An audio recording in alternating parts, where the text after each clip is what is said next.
Hey everybody, Roy from ANSgear. We've got the Halo 2 up on the table right here. So this is the Halo TOO. This is just I don't want to say a newer version. It's just a upgraded or next generation version of like the Halo B and the Empire Reloader. So it's kind of a combination of all those things together. It uses a board from one and then features of the other. So this is the Halo 2 TOO. So it's using the same style Halo shell. The battery door has been kind of retrofitted a little bit, so you no longer need a screwdriver to open the battery door. You can just do that with a little tab. Runs on 4 AA's. I know some of the older Halos ran on 6 AA's. This runs on 4 AA's. Has the same board setup as the Reloader B, so it has microphone sensitivity settings, speed settings, built into it, so you can adjust all those things. This one comes with the RIP drive built into it, and we'll talk about the RIP drive in a minute. We'll kind of just go over the loader in general. This is what it looks like in the packaging right there. So move that out of the way. So the Halo 2 has the standard snap top lid, and it is on a spring. The lid is replaceable. You can replace it with, again, another lid if you break this one or lose it, or any kind of universal speed feed. And that's what you'll be looking for if you're going to replace the lid with a speed feed system of some sort. You want the universal style, and that will fit on the Halo 2. It also fits a couple other loaders, but the universal style is what you want for the Halo 2 body shape right here.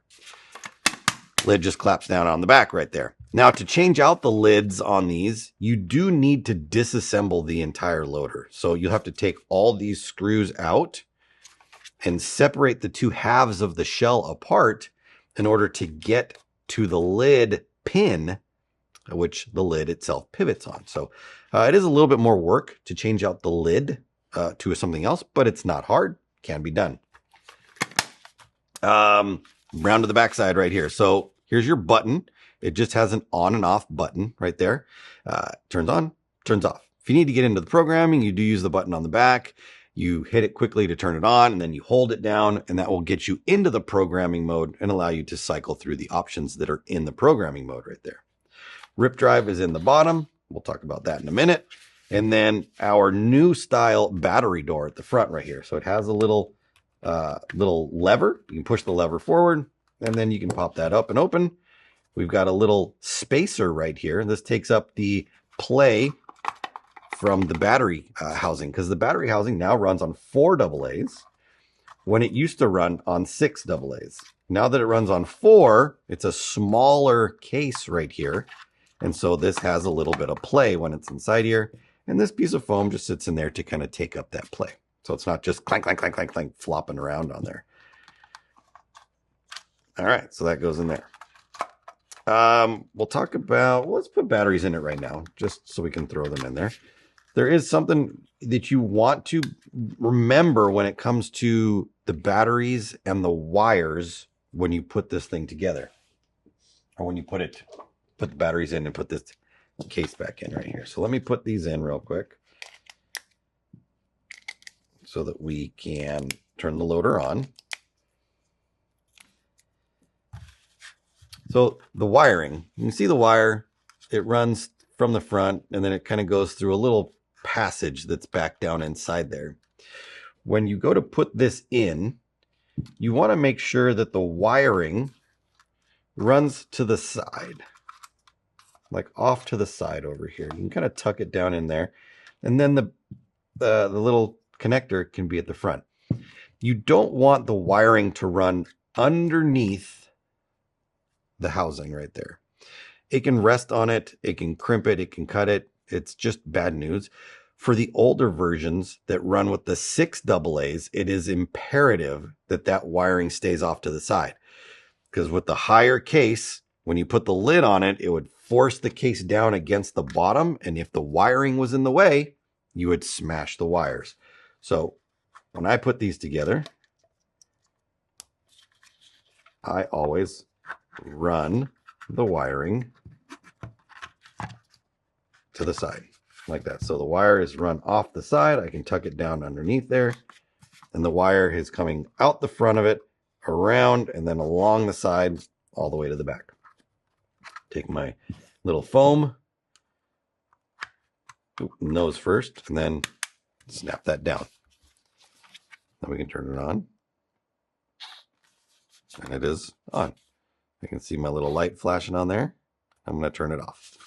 All right, so rip drive. Rip drive is inside here.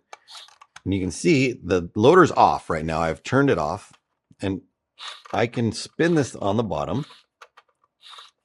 And that's going to allow me to advance the loader should the batteries die.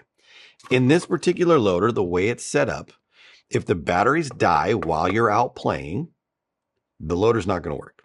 There isn't, gravity will not force balls down into your gun with this particular setup.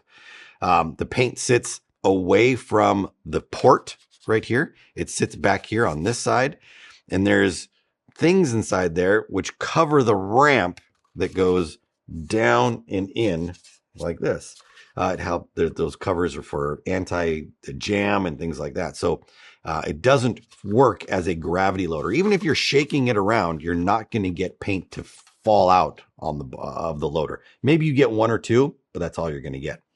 With having this little wheel at the bottom that I can grab onto and that I can spin, I can advance the cone inside there, and I could push balls into the gun.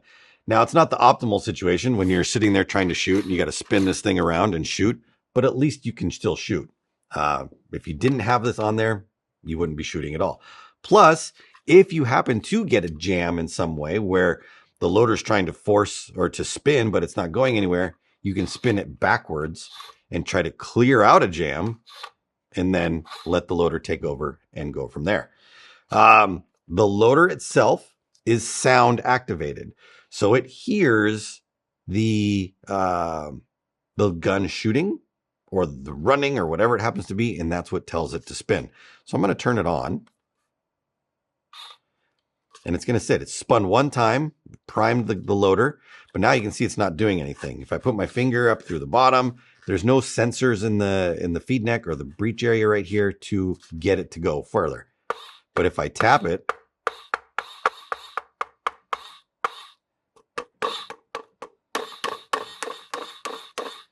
it's hearing that and it can spin. Now, if you have a super quiet gun that's very, very, its sound signature is very low, then you might need to turn the microphone up in this or the sensitivity in this. If you have a gun that's very loud, then you can turn the sensitivity down. It's up to you how you need to set it up. You can change the speed settings on there. There's lots of options for it right there. So let's go ahead and throw some paint in it, and then we'll run some paint out of it right there. So we've got this. What I'm going to do is I'm going to put my finger under the bottom because as I pour the paint in, the paint clackling around inside there as it's dumping in is going to want to spin the loader and tell it to go. So rather than have it just go in and out the other side,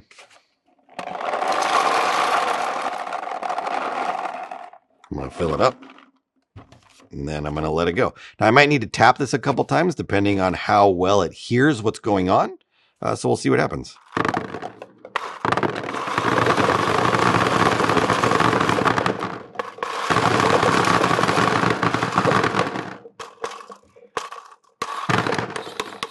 I mean, they're no slouch when it comes to speed. They're fast loaders.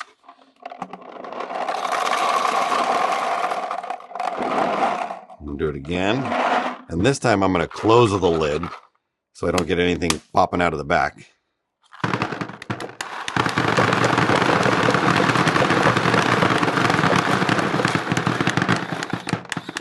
I mean, they really feed paint. They're quick loaders. And with the gun shooting, clack, clack, clack, clack, clack, clack, clack, it's just going to keep on feeding and feeding and feeding and feeding.